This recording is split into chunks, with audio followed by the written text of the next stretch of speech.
Pieces of the Ranch House Barbecue restaurant are now scattered across Highway 8 in Olympia, a devastating sight to the owners, Amy Anderson and Melanie Tapia. My whole life is ruined. Mud and water from Kennedy Creek shoved their catering building across the street and into Highway 8. Their cabin in the back is destroyed, and the restaurant is full of mud and ruined. They figure there's $1 million in damage. Everything's a blur right now. It just happened so quickly. We were all sandbagging, and next thing I know, it's just all gone. Just sounded like a big clap of thunder, and they could hear the roar, and the fire department yelled, "Everybody run," and they literally had to scatter as the 10-foot wall of mud came crashing through. Mel and Amy say Kennedy Creek used to be about 8 feet wide, but now, as you can see, it's a giant muddy river. Now, friends, neighbors, and even strangers are trying to save equipment, supplies, mementos, and their trophies from winning national and international barbecue contests. But they can't save their 26 employees' jobs or the catering work and toy drive they were supposed to do for Christmas. It's very disheartening to lose everything you've worked so hard for in a matter of literally a half hour. Near Olympia, Susan West, Q13, Fox News.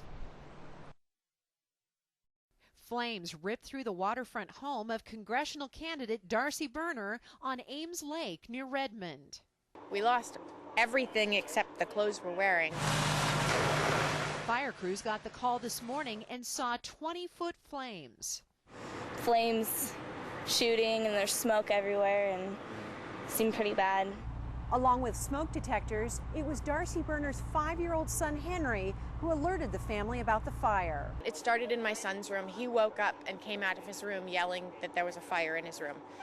And he did so well. I mean, really the hero here is Henry, who's only 5 and who did exactly what he had been taught to do and saved everyone. Darcy, her husband, and Henry got out okay, but they couldn't find their puppy named Bruce Wayne. So a Redmond fire captain went to find him. I went to the window, and lo and behold, there's the golden retriever standing in a foot of water inside the window that was broken out with basically fresh air. So I reached in there, yarded him out, and hauled him up here to her. And reunited the 7-month-old puppy with Darcy.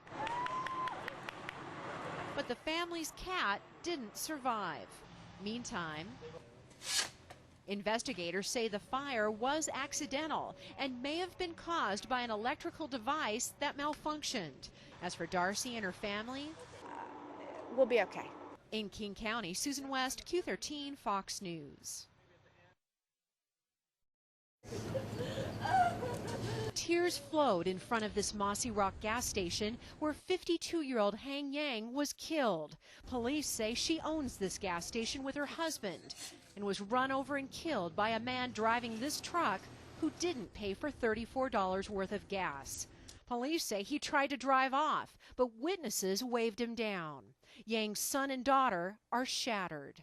Losing her at 22, I don't know what I'm supposed to do now. I need my mom still, and I don't have her anymore. Police say the driver is 41-year-old John David Joel Angeline of Lakewood. He appeared in a Lewis County courtroom charged with second-degree murder and second-degree robbery. The front left part of the vehicle is what struck Mrs. Yang. He then ran over her with both tires on the left side of the vehicle. There's absolutely no way this could ever be an accident. The judge set his bail at $500,000. According to court documents, when investigators tried to talk to Angeline, he mentioned biblical events and said he was the Lord and commanded police to bow before him. And when told he couldn't be released because he had killed a woman, he said he knows, and he didn't feel bad about it. What kind of human being can kill a person like this and go on? Thankfully, Yang's family has strong support from the Mossy Rock community. The staff and customers at a restaurant across the street also put up this banner for the family, reading, "All our thoughts and prayers are with you." She was a loving mother, so yeah, we're going to never forget her, yeah. In Mossy Rock, Susan West, Q13, Fox News. This house is wrapped in plastic and surrounded by sandbags to hopefully keep floodwaters out. The Centralia family that lives here is also emptying the house just in case floodwaters get through their barricade. Worried. You walk down there and see, it's just all over the place. And I-5 being closed. Sucks. Have to do it again. Second year. It was about that high in here. To give you an idea of why this family is so worried, that blue watering can up there marks how high the floodwaters got in 2007, destroying everything in their home. Oh, I replaced everything. A brand new toilet. Everything's brand new. Furniture's brand new. Everything's brand new. And now they could lose it all again. But Parker's also frustrated because he's been waiting to find out if the government will give him a grant to raise his house. And he believes dredging the rivers could stop the flooding. We won't be in the house this time, so it'll be a lot better. Not to get rescued by a boat again. All right. See ya. Instead, they're putting their things in storage